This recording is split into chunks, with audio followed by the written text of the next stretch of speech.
pessoal, tudo bem? Nós vamos agora conversar sobre o nosso quarto e último módulo, que trata da audiência trabalhista. Eu agradeço a presença de todos nas nossos encontros online e esperamos vocês, Andressa e eu, esperamos vocês nos próximos cursos que estão para ser lançados. Bom, mas vamos falar neste momento sobre audiência trabalhista. Eu sempre gosto de fazer um questionamento, né? A audiência trabalhista para vocês, para todos nós, para os advogados, a audiência trabalhista, ela representa um, um desafio ou uma solução? Ao longo da nossa exposição, a gente vai conseguir, cada um vai conseguir dar resposta a essa pergunta. Porque, na verdade, a audiência trabalhista, ela já nasce como um desafio, na medida em que ela nos mostra que eu não posso apenas conhecer processo civil para me aventurar a uma audiência trabalhista. Então é isso que eu quero trazer para vocês. O nosso objetivo é responder essa pergunta e, ao mesmo tempo, aproximar todos da prática. E algumas premissas a gente vai concluindo ao longo dessa nossa exposição. Portanto, quando a gente fala em audiência trabalhista, nós precisamos, num primeiro momento, entender algumas noções introdutórias, ou, como eu costumo dizer, para pré-compreender o tema. Para compreender a audiência trabalhista, nós temos que pré-compreender. E pré-compreender é entender algumas coisas. A primeira é a gente fazer uma análise epistemológica do direito processual do trabalho. Inclusive, o professor Amaury Mascaro Nascimento sempre defendeu e classificou o processo de trabalho como um processo social. E aqui, de alguma forma, isso mostra efetivamente o que nós vamos enfrentar e o que representa realmente a audiência trabalhista. E por que eu estou dizendo isso? Porque, obviamente, o direito material que vai ser instrumentalizado, discutido dentro de um processo trabalhista é o direito material do trabalho, que, ainda com algumas exceções, de regra, a verba discutida possui eminentemente caráter de subsistência. Significa dizer caráter alimentar. Porque, em tese, eu estou tratando de verbas que decorrem de salário, da contraprestação ao trabalho. E por essa razão, meus caros, é que a Justiça do Trabalho absorve essa mesma característica do direito material. E é por isso que eu sempre gosto de enfatizar que, mesmo contrário à posição de alguns doutrinadores, eu entendo que o princípio da proteção, não em termos de ônus da prova, mas em termos de consolidação de um procedimento, bebe sim na fonte do princípio da proteção. É inquestionável que o processo do trabalho, ele tem o mesmo olhar do direito material. E se nós pensarmos que o direito material é baseado ou tem por base uma relação desigual entre empregado e empregador, onde empregado é o hipossuficiente, de uma certa maneira, no processo, isso também pode ocorrer, essa desigualdade processual. Então vejam, quando nós estamos falando de direito material do trabalho, seja individual, seja coletivo, seja processo, sempre está se correndo atrás de um equilíbrio que nunca ocorrerá. E é por essa razão que nós temos que entender. Nós podemos criticar, nós podemos nos insurgir, mas nós temos que entender e reconhecer que esta é a base de um processo que acaba atendendo os fins de um direito material protetivo. E aí a gente começa, então, a entender o que efetivamente é o direito processual do trabalho. E, obviamente, quando a gente pensa nisso, né, esse processo do trabalho ele vai ser consolidado. Não pensem que foi por acaso que não se criou até hoje um código de processo do trabalho, e nem um código do trabalho, um estatuto do trabalho, mas sim uma consolidação onde ali se somaram várias leis esparsas que vieram trazendo noções, previsões, conceitos, definições de várias matérias, tanto de âmbito material como de âmbito processual, o que acabou gerando uma colcha de retalhos. O que nós temos é isso. E quando nós temos uma colcha de retalho para cuidar do direito material e do direito processual, obviamente será um sistema aberto. Eu não tenho um sistema fechado como um código. Não há isso em processo do trabalho. E é por essa razão que esse processo do trabalho ele é chamado de processo do trabalho consolidado. E, de novo, colegas, notem que a cada frase que faço, eu estou falando de audiência, ainda que não expressamente, porque o processo se resume em audiência. Tudo isso que a gente fala acaba trazendo à tona características da audiência, porque o processo consolidado, ou seja, o processo previsto na CLT, ele é baseado na audiência. A audiência é o grande pilar do processo.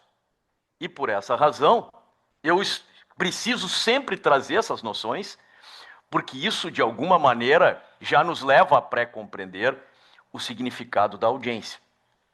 Por essa razão, é importante dizer que o processo do trabalho, quando ele se encontra com, quando ele se encontra com o processo civil, ele acaba, de alguma maneira, com os próprios princípios gerais de direito, ele acaba criando princípios próprios e que muitas vezes a gente esquece.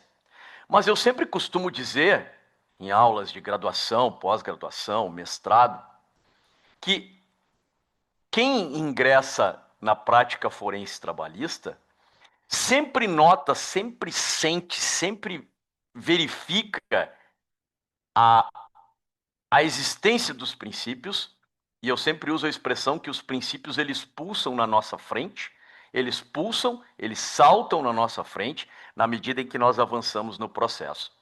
Se a gente olhar, e aqui a professora Andressa já trabalhou com vocês a questão da reclamação trabalhista e eu da defesa. Desde o início, desde a apresentação da reclamação, aonde nós temos aquele caráter singelo de que ela pode ser verbal, nós já identificamos a oralidade. Quando começa o processo, o primeiro artigo, o 765 da CLT, no título, o 764 da CLT, lá no título Processo Judiciário do Trabalho, a CLT já inicia dizendo que o juiz vai se pautar pela busca da conciliação e da celeridade. Então, eu já falei em oralidade, eu já falei em celeridade, eu já falei em conciliação. Ah, mas Maurício, conciliação é odiernamente um princípio compartilhado ou utilizado, o que informa todos os ramos do direito. Sim, mas no momento em que eu trato de verba de caráter salarial, a conciliação deixa de ser um coadjuvante para ser protagonista. E não obstante a CLT fazer previsões específicas ou de momentos específicos para conciliar, como no 846 e no 850 da CLT, que obriga o juiz a fazer a proposta, nós sabemos que na prática nós temos o SEJUSC e todos os outros órgãos que fomentam e que incentivam a conciliação. E, portanto, a conciliação deixa de ser geral para ser princípio próprio.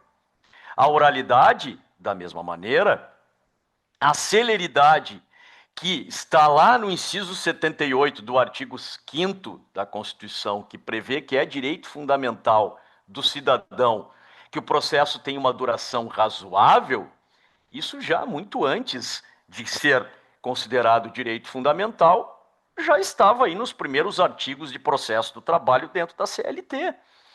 Então, obviamente que a gente tem que entender isso. né? E é muito importante entender que oralidade, concentração dos atos, e daí a noção da audiência, a importância da audiência, porque no momento que eu concentrar os atos, eu estou acelerando. Então, a audiência, a tendência é que ela não admita cisão, a tendência é que o juiz determine que a produção de provas e a movimentação dessa solenidade ocorra num momento só, para que isso não se perpetue no tempo. Então, notem, e eu não vou aqui, vocês já conhecem muito a questão dos princípios de processo do trabalho, eu estou trazendo os principais, mas eu finalizo essa parte de princípios, dizendo que esse sistema concatenado acaba na primazia da realidade. E a primazia da realidade sustenta toda a prova que se faz aonde? Em audiência. A prova oral prevalece sobre os documentos. Eu sempre gosto de usar o exemplo da súmula 12 do TST, da presunção iuris tantum e da presunção iuri et iuri. Então, notem que não há como falar em audiência sem lembrar de princípios. Não há como falar em audiência sem entender princípios. Aí vocês devem estar pensando assim, engraçado. O Maurício falou de princípios próprios que o processo do trabalho acaba por adquirir, mas ele não fala nos princípios processuais fundamentais previstos no artigo 5º. Sim, nós não podemos, e aqui sempre a minha crítica à justiça do trabalho, que nós não podemos, embora isso não seja a regra, fazer com que esse arcabouço protetivo que gera princípios próprios não está autorizado a ir de encontro ao princípio do devido processo legal, ao princípio do contraditório e da ampla defesa e ao princípio do acesso à justiça. Então, eu sempre gosto de dizer que, embora o processo do trabalho tenha uma característica própria e diferente, ela não pode violar o devido processo legal. Por isso que eu gosto sempre de alertar, né? Um indúbio pró-operário, que é um subprincípio do princípio da proteção, ele é aplicável na interpretação da norma, mas ele não é aplicável na distribuição do ônus da prova. Porque se eu tenho duas testemunhas, uma do reclamante, uma da reclamada, e os depoimentos eles são divergentes, cada um exatamente comprovando as alegações das partes, eu não decido no sorteio, eu não decido na dúvida em dúbio pró-operário, não. Nesse caso, eu tenho que analisar a regra de distribuição do ônus da prova e se a parte que tinha o ônus se desincumbir. E, portanto, o que eu estou falando é respeitar o devido processo legal. É isso que se pede, é isso que se busca dentro do processo, porque, obviamente, os entendimentos, a interpretação da prova, eu costumo dizer, e vou usar o português muito claro, isso é do jogo. Ganhar e perder, não se sair bem numa audiência, não conseguir comprovar, isso é do jogo, porque o direito do trabalho, na sua grande maioria, se baseia em fatos. E nós não conseguimos consertar ou mudar os fatos. E a prova oral, às vezes, pode mudar o rumo da interpretação. Então, esse primeiro ponto da principiologia é muito importante. Outro ponto que é importante é que todo esse contexto de sistema aberto, eu insisto em usar essa expressão de sistema aberto, ele acaba gerando uma autonomia judicial na condução do processo. O que eu quero dizer com isso? A professora Andressa também tem utilizado essa expressão de que o juiz acaba dando a sua cara ao processo. E por isso que a gente ouve de muitas pessoas, né, dizendo, ou mesmo de alguns juízes dizendo, numa audiência, ou mesmo numa conversa informal, doutor, aqui na vara onde estou, eu faço dessa maneira. Na vara tal, o outro juiz tem uma outra forma de conduzir o processo. E muitos dizem, mas pode isso? Mas claro, pelo fato de não termos audiência, pelo fato de termos um sistema, não termos um código de processo do trabalho, termos um sistema aberto e termos poucas, e aqui acho que é o mais importante, poucas, considerando a complexidade do processo, tamanho da justiça do trabalho, nós temos poucas disposições processuais na CLT. E é só a partir de uma subsidiariedade e supletividade que eu vou buscar o Código de Processo Civil. Então isso autoriza o juiz a fazer o quê? A sua própria colcha de retalhos. Aqui eu posso colocar isso, aqui eu posso colocar aquilo. Aí alguém diz assim, mas Maurício, isso não fere o devido processo legal, desde que ele atenda aos fins do processo e respeite os princípios fundamentais. Não me parece que há aqui ofensa ao devido processo legal. Neste caso, essa autonomia, esse dar a sua cara ao processo, a condução do processo pelo juiz, me parece que está autorizado pelo nosso sistema processual trabalhista. Uma outra dificuldade que nós temos quando vamos falar em audiência é a pulverização normativa. Hoje nós temos temas do TST que abordam questões de processo. Nós temos súmulas não vinculantes do TST que abordam questões processuais. Nós temos orientações jurisprudenciais.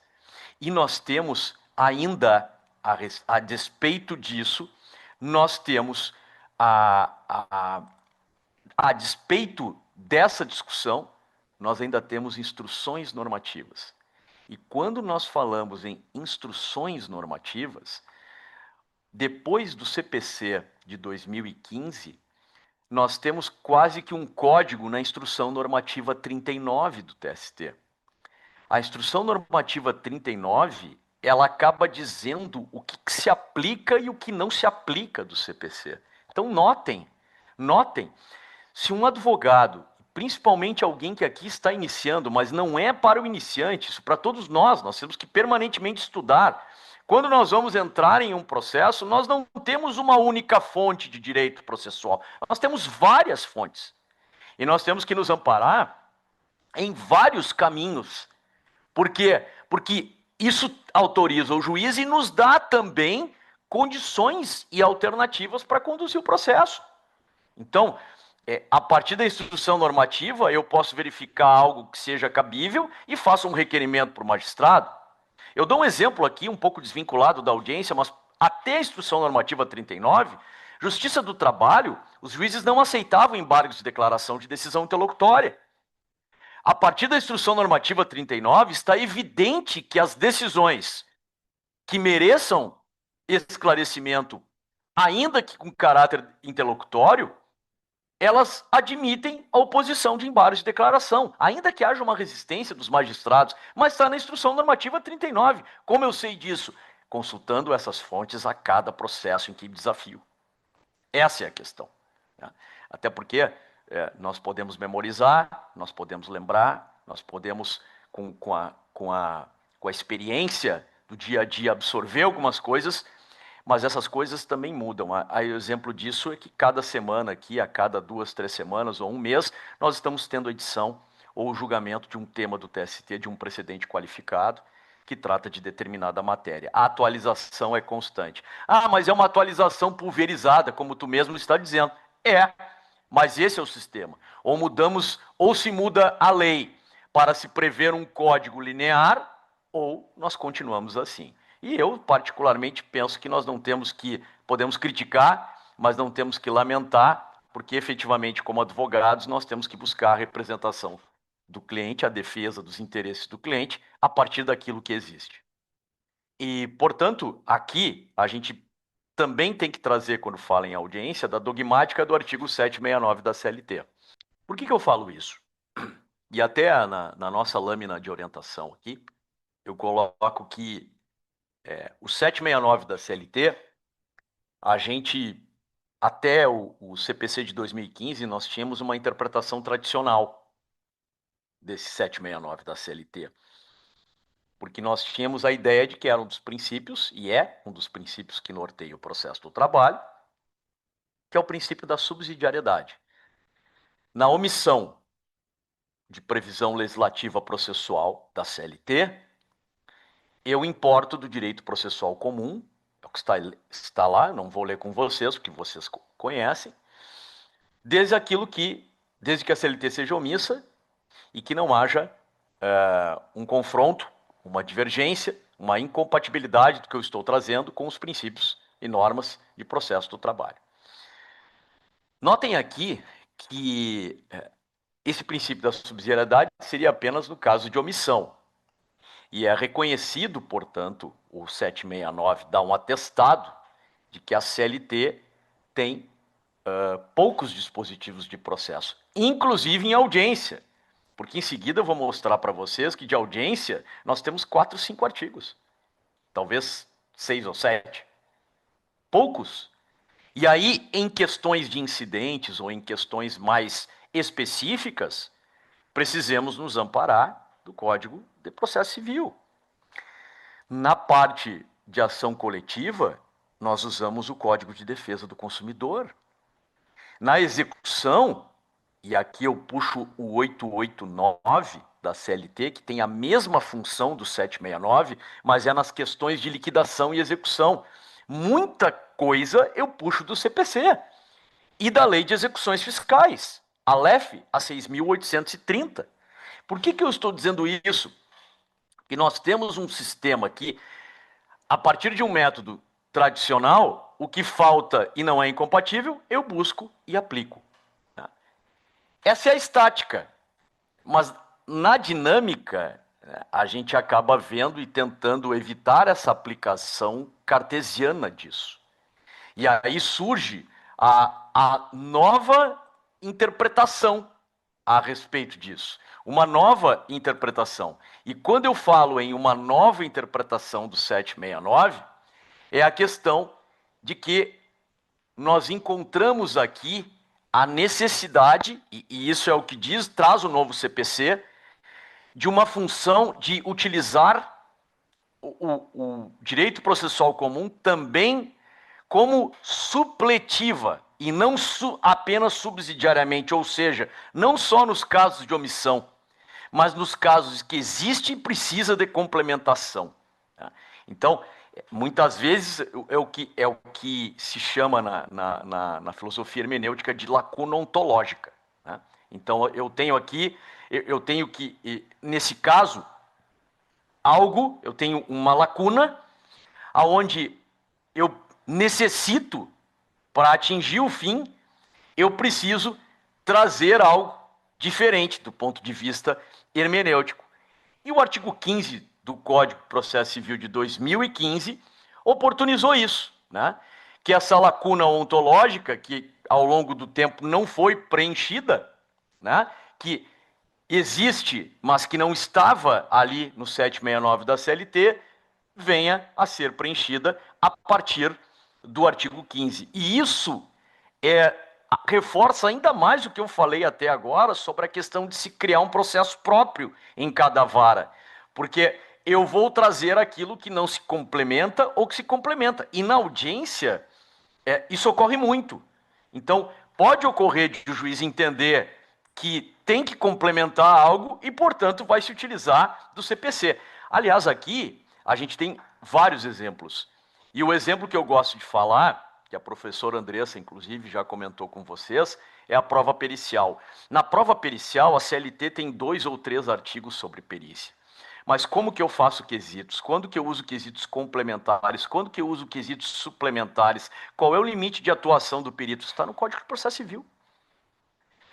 No caso, por exemplo, de uma liquidação, o artigo 879 da CLT prevê a liquidação, quando a sentença não for líquida, por cálculo, arbitramento ou artigos. Como é que se faz liquidação por artigos? A CLT nem explica o que é liquidação por artigos. Eu preciso do CPC. Eu preciso trazer o CPC. Então, nós temos temas aqui que jogam com essa previsão. Nós vamos falar em seguida da questão das hipóteses de suspeição e impedimento de testemunhas, que particularmente eu penso que a CLT não é omissa. Contudo, muitos juízes aplicam o 477 do CPC, trazendo as hipóteses de impedimento e suspeição do CPC para dentro do processo do trabalho, entendendo que o 829 da CLT tem uma regra, mas uma regra aberta que precisa ser complementada. Então vejam, ainda que o CPC seja de 2015, nós precisamos sempre estar com a mente aberta para entender que nós precisamos interpretar diferente o que está ali. Esse é o grande desafio. Aliás, eu falo isso para os meus alunos da graduação, que o grande desafio é ler a CLT, que por muitos trechos tem previsões de 1943, com a realidade de 1943, e eu dou o exemplo da representação classista. Nós temos vários artigos na CLT, como o 651 da competência territorial, que usa a expressão juntas de conciliação e julgamento, e as juntas foram extintas com a emenda constitucional 24 em 1999. Então, significa que eu preciso ler e dizer, ou entender, afirmar. Não, quando eu estou falando em JCJ, na verdade é vara do trabalho. Essa é a grande dificuldade. Então, se eu tenho uma dificuldade de forma geral, imaginem na audiência de forma específica.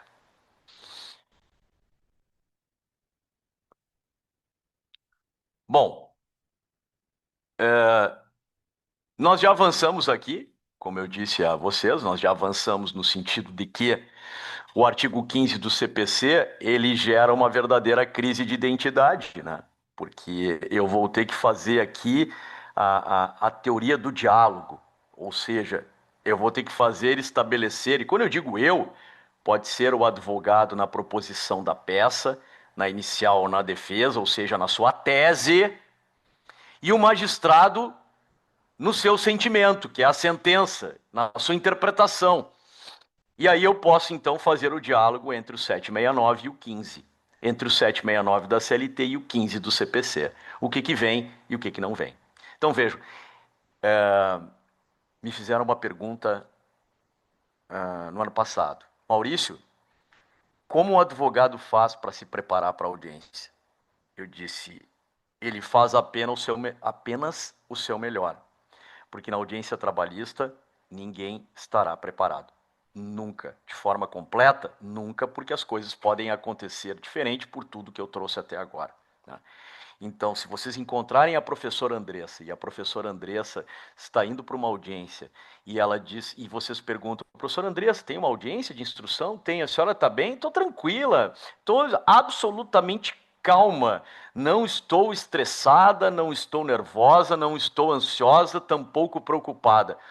Algum problema tem com a professora Andressa.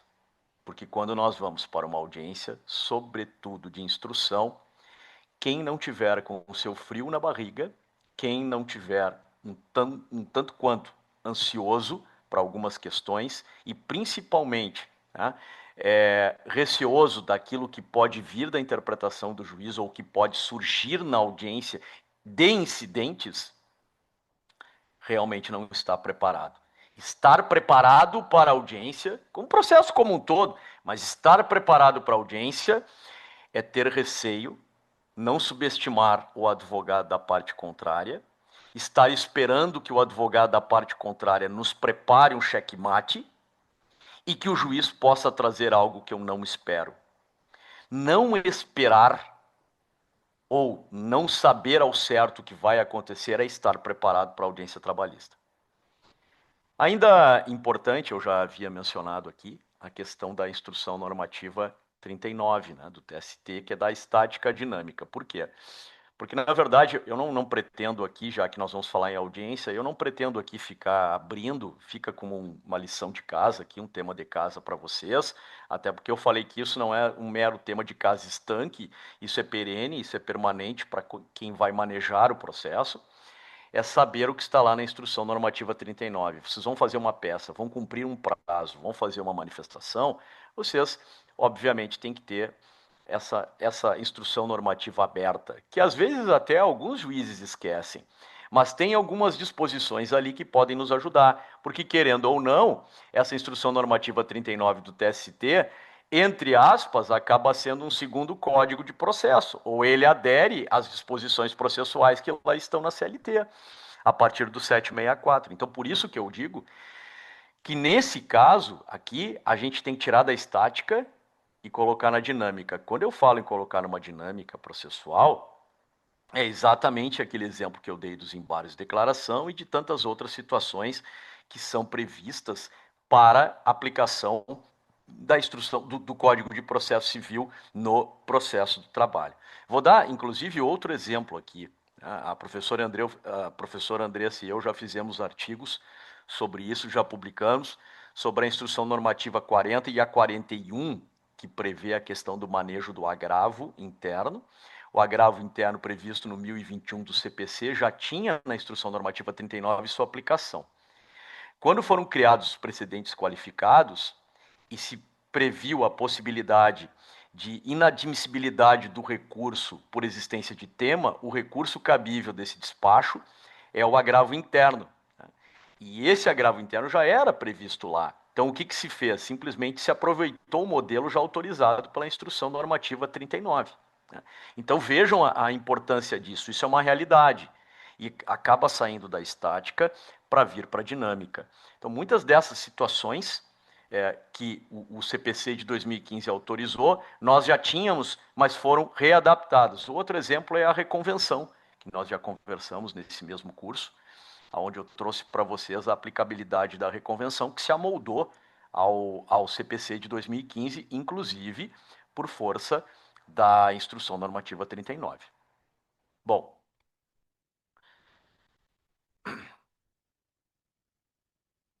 com isso, a gente pode resgatar o que eu falei minutos atrás sobre a questão de que o processo do trabalho em tese se resume em audiência.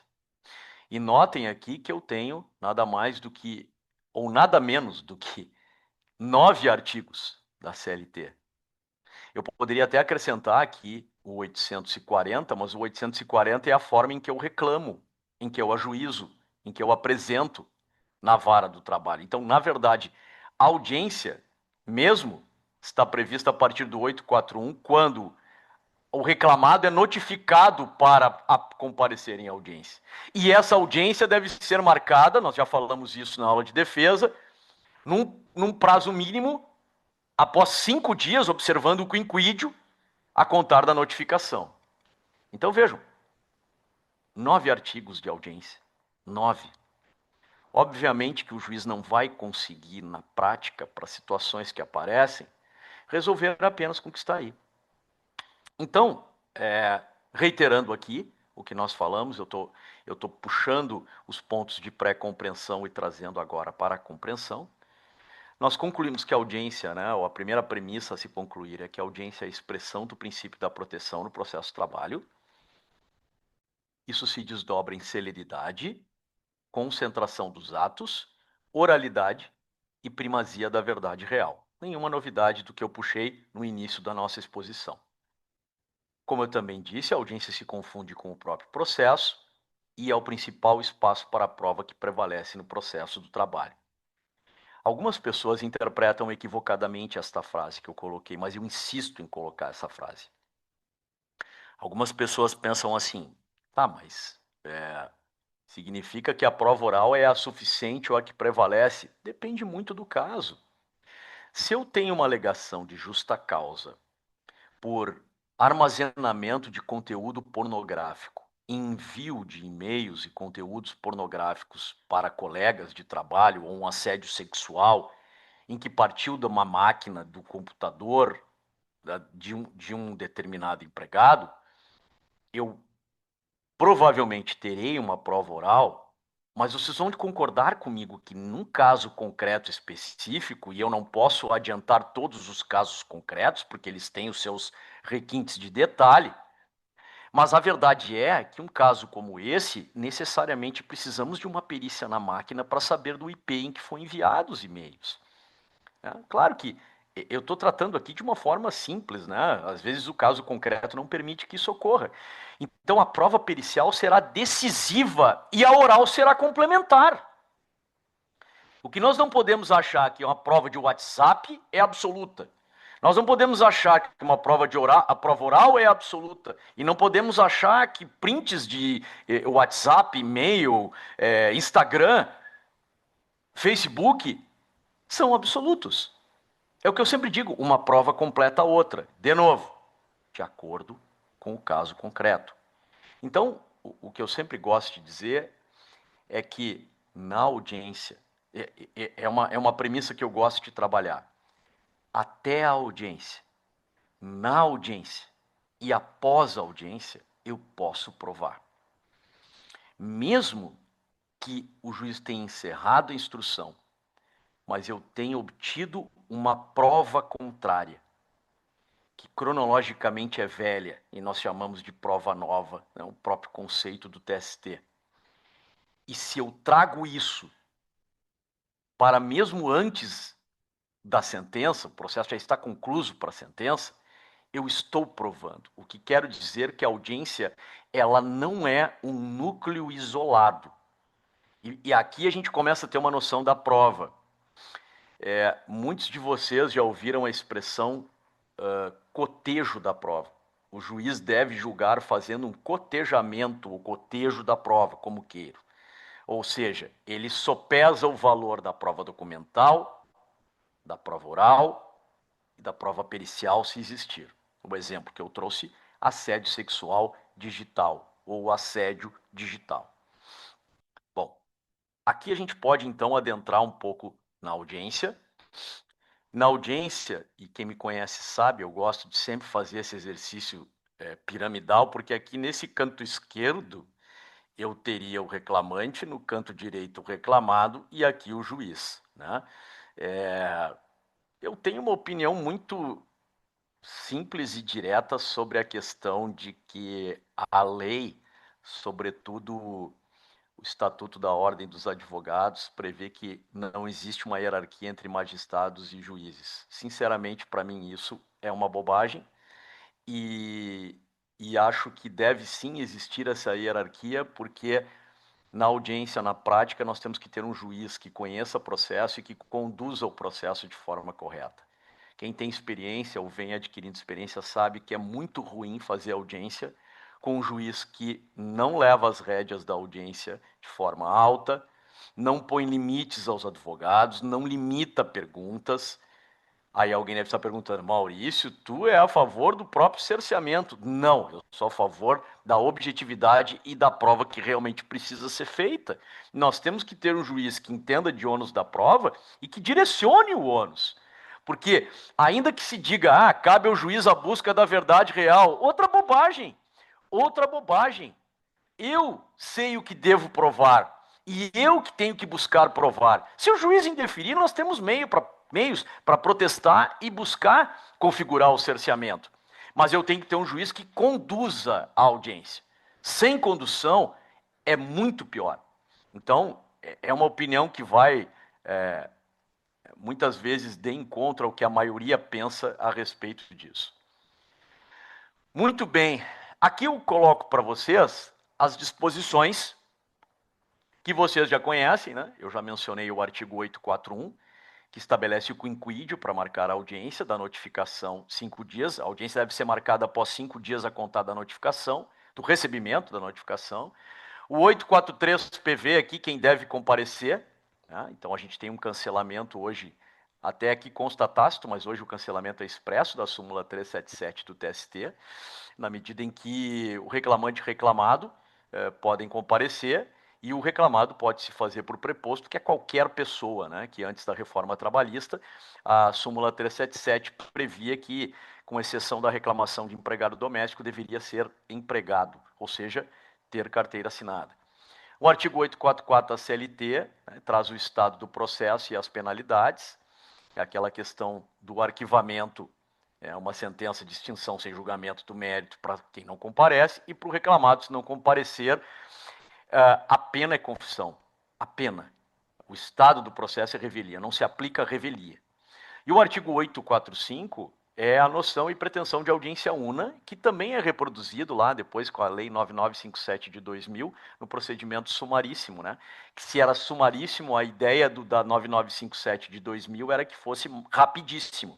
Então, se eu já tenho que ter um procedimento rápido, célere, vamos tratar aqui com sinônimos, para fins didáticos, no sumaríssimo deveria ser rapidíssimo. Então, aqui vejam que, nesse caso, a tendência é audiência una.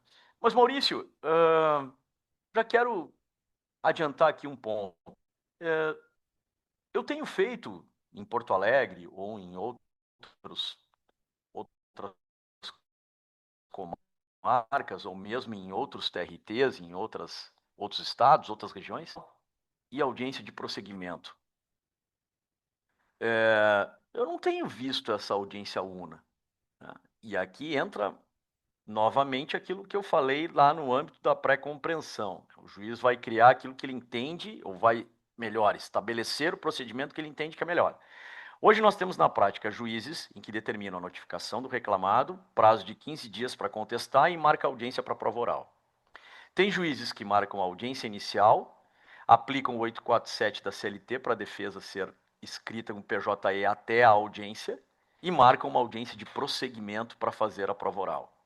Hoje nós temos juízes que estabelecem a audiência una e o prazo de defesa até a audiência una. E aí se produz toda a prova. Quanto à questão do prazo da defesa, eu já opinei, já interpretei o 847 com vocês no momento que falei de defesa, e eu não quero aqui me tornar repetitivo. Mas importante dizer que a prática direciona, e aqui é uma grande prova de que a vara do trabalho busca o melhor modelo. E, de novo, está falando alguém que não acha que isso é arbitrariedade. O sistema permite que o juiz, na sua leitura de celeridade, de oralidade e de efetividade da tutela jurisdicional, entende que aquele modelo é o melhor. E aqui também vai característica da região, número de demandantes, número de processo, se é uma região com muitas fábricas, com muitas indústrias e a demanda é muito grande, talvez não faça sentido fazer uma audiência una, exatamente para poder exaurir algumas questões probatórias, onde há um alto índice de pedidos, e isso o setor de inteligência da Justiça do Trabalho está sempre atento, aonde uma região, determinada vara do trabalho, o juiz tem condições de apurar, de saber esses dados, aonde 80% dos pedidos postulados tratam de adicional de insalubridade. Ora, se trata de insalubridade, o artigo 195, parágrafo 2º da CLT me obriga a designar perícia. Então, vamos fazer em 2 audiências. E não, em uma audiência eu tento a conciliação. De novo, é critério do magistrado. E aqui, cabe a nós estarmos preparados para esses modelos em que o magistrado vai implantar.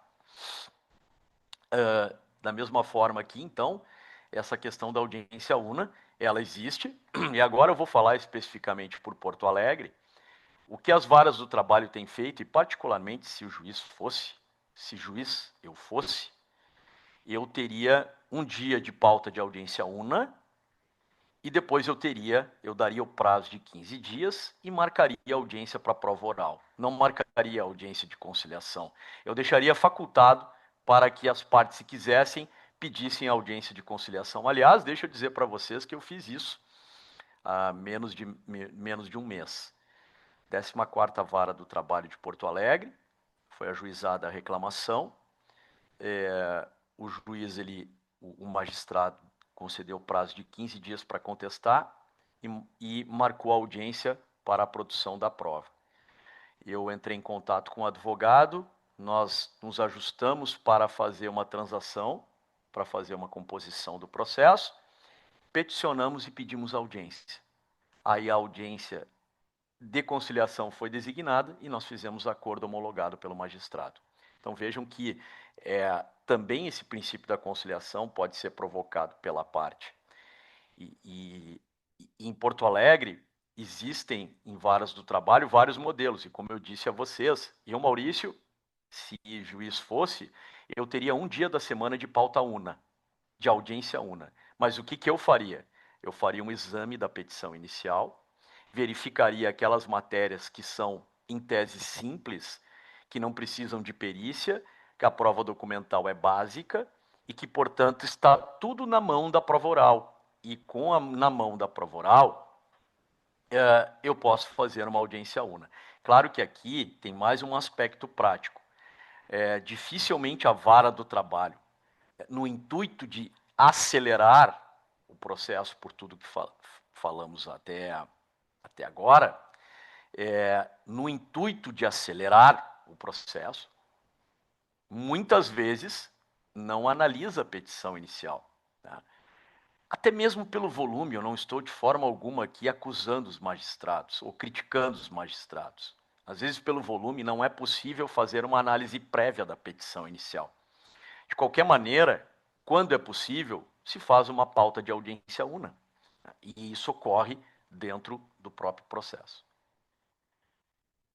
Bom, no artigo 846, como eu dizia para vocês, nós temos a imposição e a determinação legal do juiz insistir na tentativa de conciliação. Quando a gente fala em insistir, tem magistrados que buscam isso de uma forma mais enfática, tem outros que questionam, vendo que não há possibilidade de composição, continua o processo, mas a verdade é que a velha pergunta em audiência sempre ocorre. Há uma possibilidade de acordo? Conversaram sobre acordo antes de qualquer discussão. De novo, se juiz eu fosse, eu não marcaria uma audiência inicial, tentaria a conciliação na audiência una, mas antes, na notificação, eu colocaria em destaque um parágrafo dizendo que as partes, desde já, têm prazo de 10 dias para informar se possuem interesse em discussão de conciliação. E aí eu faria uma pauta de conciliação. Vejam? Puxa, o Maurício criou mais uma hipótese. Eu, se juiz fosse, atuaria dessa maneira. Então vejam, é possível? É ilegal? De maneira alguma. No artigo 847, a gente tem a defesa oral, prevista em 20 minutos. É possível, e eu já expliquei, não vou cansá-los aqui mais, já expliquei como funciona no nosso bate-papo de defesa. Da mesma forma, a defesa escrita, né? E a súmula 263 também traz a ideia de que se eu tenho uma inépcia que eu não consigo contestar, que eu deveria trazer isso em audiência, para que então pudesse ser extinto o processo, ou, melhor dizendo, dado o prazo de emenda inicial, para que se, entre aspas, se arrumasse, se consertasse esse pedido. Na verdade, que essa súmula 263, por muitos já não vem sendo aplicada, né, por muito tempo, já não vem sendo aplicada, e até porque nós sabemos que inépcia da inicial no processo do trabalho, até pelo que preceitua o parágrafo único do 840 da CLT, é difícil de ser acolhida. Claro que tem que ter um requisito mínimo, mas não é comum indeferir a petição inicial ou extinguir um pedido por inépcia. No artigo 848, nós temos a previsão do interrogatório. E notem aqui que quando a gente fala em interrogatório, a própria CLT não traz a palavra depoimento. Mas o que a gente, na prática, ocorre é depoimento. Quando o magistrado pergunta se a gente tem interesse em ouvir o autor, e ouvir o reclamante, e o advogado do reclamante se tem interesse em ouvir o preposto, né, a reclamada. Mas vejam, né, interrogatório não é sinônimo de depoimento pessoal. Imaginem que se o juiz pergunta para a professora Andressa se ela tem interesse em ouvir o preposto, ela como advogado reclamante, aqui é uma hipótese de aplicação supletiva. Nós vamos aplicar o CPC. Por quê? Porque, na verdade, o que a professora Andressa pretende em ouvir o preposto é extrair a confissão real. É aquela que gera a presunção iuri et iuri. É para isso. Não é prova. A confissão é a rainha. Ela não é um meio. A confissão real é a rainha das provas. E ela se obtém a partir do depoimento da parte que alega nas petições. Então, o objetivo é ver se haverá uma contradição em relação ao seu próprio depoimento. E o que é interrogatório? E aqui eu alerto, né?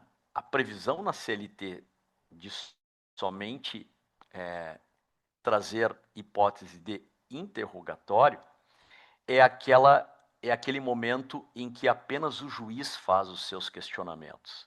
E aqui eu faço um alerta, e nós temos isso em Porto Alegre. Naquelas situações em que o juiz marca a audiência inicial e a audiência de prosseguimento, cuidado, muito cuidado. Né? Para mim, que estou há 30 anos nisso, ouço muito a frase: na audiência inicial, o cliente não precisa se preocupar, ele entra calado e sai calado. Não se preocupe, porque nada vai ocorrer. O juiz só tenta a conciliação. Pois é. Esse só tenta me gera calafrios. Porque o que nós temos que entender é que a audiência é uma coisa só. O que está acontecendo ali é que, pela prática, pela contingência, ele teve que separar. Pelos procedimentos que eu já disse aqui, pela intenção dele, pelas ideias dele, ele teve que separar. Mas nunca posso afirmar que a audiência é inicial. Ela não inicia nada. Ela é uma audiência. E eu já vi muitos casos que o juiz começa a audiência assim. Boa tarde, doutor Andrés. Boa tarde, doutor Maurício. Existe a possibilidade de acordo? É a professora Andressa com uma cara de braba, como ela sempre está, estressada, diz não, não tem acordo, não aceito acordo. Eu também não faço proposta, a professora Andressa não foi nada amistosa. E aí, qual é a nossa ideia aqui? É marcar a audiência de instrução e ir embora. É o que acontece numa audiência inicial, em tese. Aí o juiz diz, perfeito, então não tem acordo, eu vou dar um prazo para a professora Andressa se manifestar sobre os documentos da defesa do Maurício. E estou marcando aqui a audiência para o dia 15 de outubro, às 15 horas, a audiência em prosseguimento. Ponto. E aí na ata começa a constar assim, interrogatório do reclamante. E aí o juiz diz para o reclamante, o senhor sente aqui, por favor. E aí ele senta e o juiz começa a perguntar. O senhor diz aqui que trabalhava de forma, que executava horas extras, né? O senhor trabalhava em jornada extraordinária. O senhor registrava no ponto? Registrava. O senhor recebia as horas? Recebia. Me parece que a tese de jornada extraordinária da professora Andressa foi pelo ralo. E por que foi pelo ralo? Porque ele não estava preparado. Ele não estava preparado, a professora Andressa disse para ele que era para ele entrar tranquilo, que não ia acontecer nada. Ou seja, nós temos sempre que nos preparar para isso. E esse é o grande ponto aqui. Tudo pode acontecer numa audiência. Para fins de compreensão, entendam que existe inicial e prosseguimento como uma questão de realidade processual. Para fins de defesa do interesse do cliente, a audiência inicial é uma audiência em que tudo pode acontecer. Então, o interrogatório é a função, como eu disse, é a obtenção da confissão real e da delimitação da prova que se vai produzir, porque, nesse caso, o cliente da professora Andressa, no exemplo que eu dei, já impediu que haja prova de horas extras para frente. O depoimento pessoal, a função é obter a confissão real, mas aqui as partes podem fazer perguntas para outra, né? Cada parte para outra, a partir do seu advogado. Na audiência de instrução, até aqui saiu a ausência de instrução, já faço a correção aqui automaticamente, não é ausência, a audiência de instrução, o não comparecimento na audiência de instrução, porque, na verdade, o que acontece, né? Se a audiência é una e tu não vai, é revelia com a pena de confissão. Mas se tu marca uma segunda audiência para comparecer e depor, a súmula 74 diz que é confissão, né? Revelia não é porque tu já te defendeste. Ou numa audiência inicial no prazo de 15 dias. Mas é confissão porque eu queria ouvir o preposto e ele não veio. Prova testemunhal. Aliás, desculpa, apenas aqui para fazer um acréscimo, isso aqui vale para o reclamante. Né? Na audiência inicial, se foi feita a audiência inicial, na audiência inicial ele não comparece, arquiva. Se o preposto não comparece, revelia e confissão. Mas numa audiência de prosseguimento, de novo, o processo já foi angularizado. O que se busca agora é ouvir, produzir a prova oral. Prova oral, gênero, espécie, depoimentos e prova testemunhal. E depoimentos das testemunhas. Depoimento das partes, depoimento das testemunhas. Se as partes não comparecem para depor, confissão. Súmula 74, item 1. A prova testemunhal, depois da reforma trabalhista, o 775, parágrafo 2º da CLT, e, salvo engano, isso também está previsto na Instrução Normativa 39, autoriza a inversão da produção da prova em audiência em razão do ônus. Exemplo, a professora Andressa ingressa com uma ação trabalhista pedindo a conversão da despedida por justa causa em sem justa causa.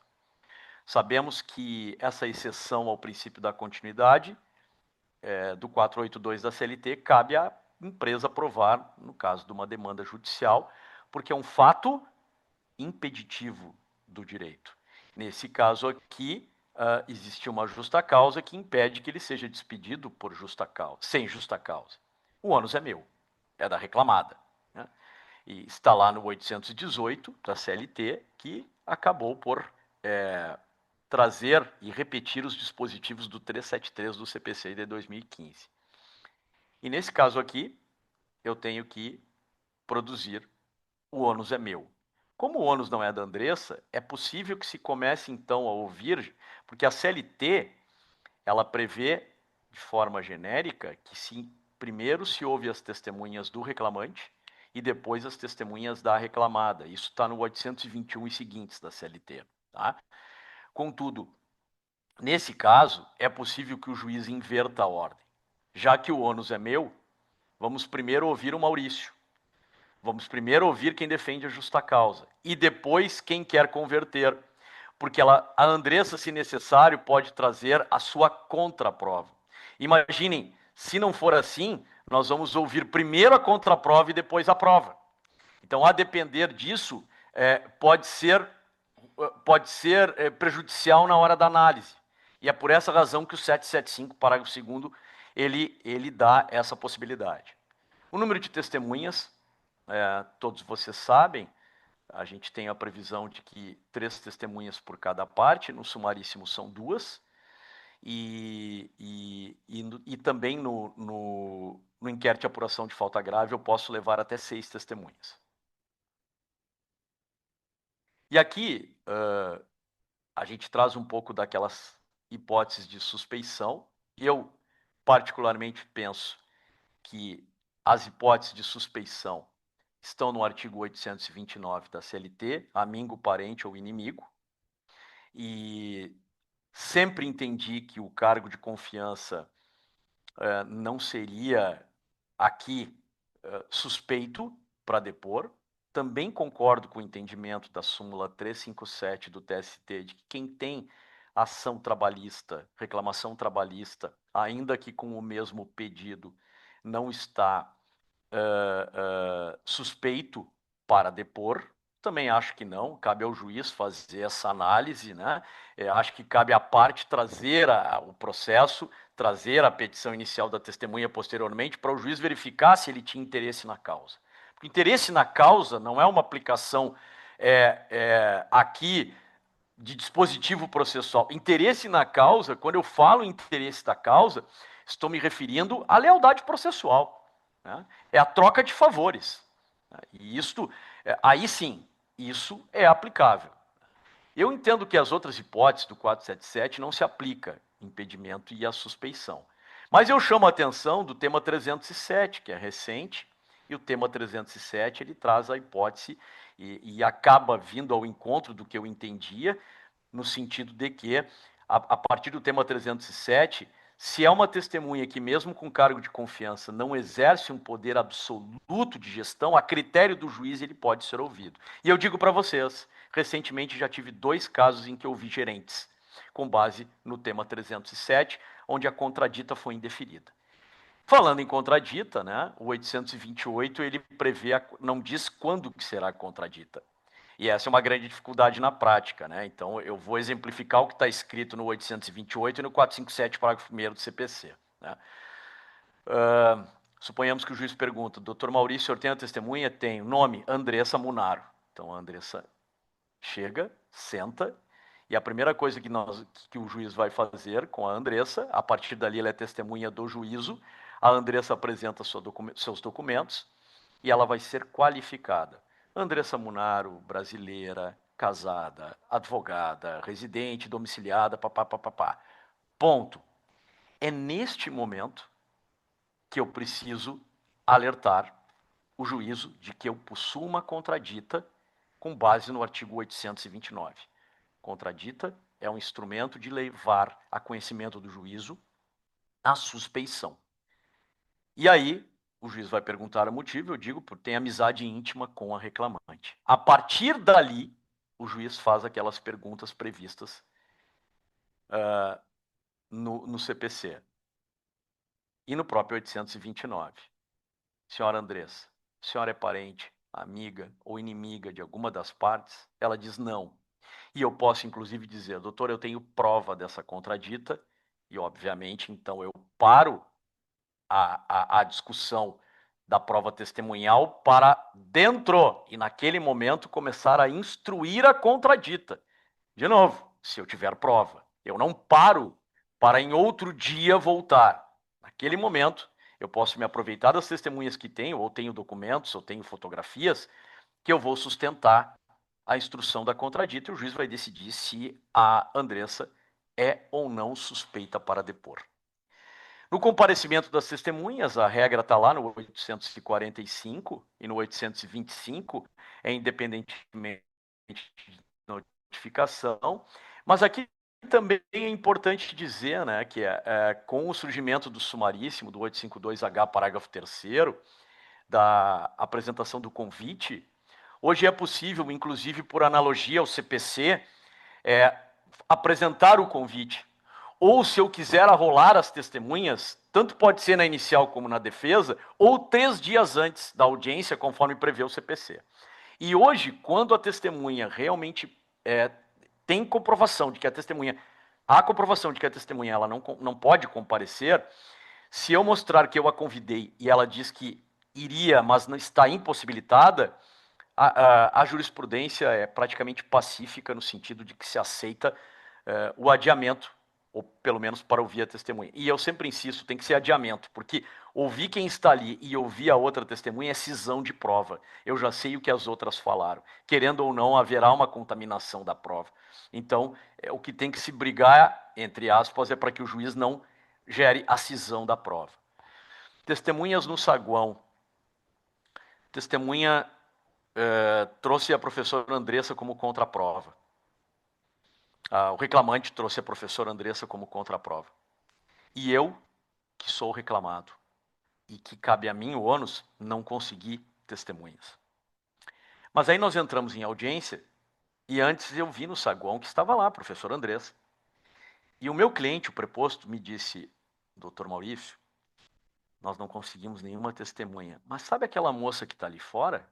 Professora Andressa, com cara de braba, sempre está com cara de braba. Sabe aquela moça ali, a Andressa, que está no saguão? Essa testemunha, ela vai nos ajudar. Se ela falar a verdade, ela vai nos ajudar. Aí nós entramos em audiência. Doutores, provas? E aí, advogado reclamante diz, não, só contra a prova. Digo, doutor Maurício, prova? Sim, eu quero ouvir a testemunha que foi trazida pelo reclamante, está no saguão, senhorita Andressa. E aqui é uma discussão se a testemunha é de quem leva ou a testemunha é de quem está em juízo. E eu tenho uma opinião muito clara de acordo com a própria doutrina e jurisprudência. A testemunha está ali, ela pode ser ouvida independentemente de quem a levou. Então é por isso que às vezes, eu comentava isso com a professora Andressa, às vezes alguns advogados fazem as estratégias de deixar as suas testemunhas num outro andar, e não ficam no saguão com as testemunhas, ou ficam na rua escondidas, ou dentro do carro, para não dar essa ideia e, ao mesmo tempo, para não propiciar essa munição ao advogado da parte contrária. Então, sim, eu entendo que pertence ao juízo, ao processo. Estão ali, estão aptas a depor. E no ônus da prova, eu sempre trago aqui uma questão que vocês sabem, né, no inciso 1º do artigo 818, cabe ao autor o fato constitutivo. E no 2, impeditivo, extintivo e modificativo, que nós já falamos sobre isso quando falamos sobre direito probatório ou adilação probatória. Mas é importante dizer que o parágrafo 1º prevê a teoria da distribuição do ônus da prova. Tá? Essa distribuição dinâmica do ônus da prova. Sinceramente, na prática eu vi isso pouco aplicável, mas há uma possibilidade de quando... Isso não é inversão. É diferente daquela questão quando a professora Andressa está representando uma empresa que tem 50 empregados e ela não junta o cartão ponto. Agora o ônus quanto à matéria horas extras é dela e não do autor, porque ela deveria ter juntado aos autos o cartão ponto. Aí é uma inversão, súmula 338 do TST. Nesse caso da teoria da distribuição dinâmica é um pouco diferente, porque da teoria da distribuição dinâmica é quando, no caso concreto, se entende que há um encargo maior para a parte que não tem condições. Aqui eu vejo muito a questão, de novo, a aplicabilidade ela ainda é muito incipiente, mas é possível que a parte sustente isso numa questão que envolva direito de personalidade, questões de assédio sexual, que é muito difícil de provar, e eu tenho só prints de WhatsApp, então daqui a pouco eu posso pedir que se analise a partir da distribuição dinâmica do ônus de provar. Meus caros, vejam que esse era o conteúdo sobre a audiência. Obviamente que a audiência, ela propicia aqui talvez um curso de um semestre, né? E talvez até mais, porque é algo que se renova e seria possível também fazer um curso de audiência apenas com as experiências de caso concreto, né?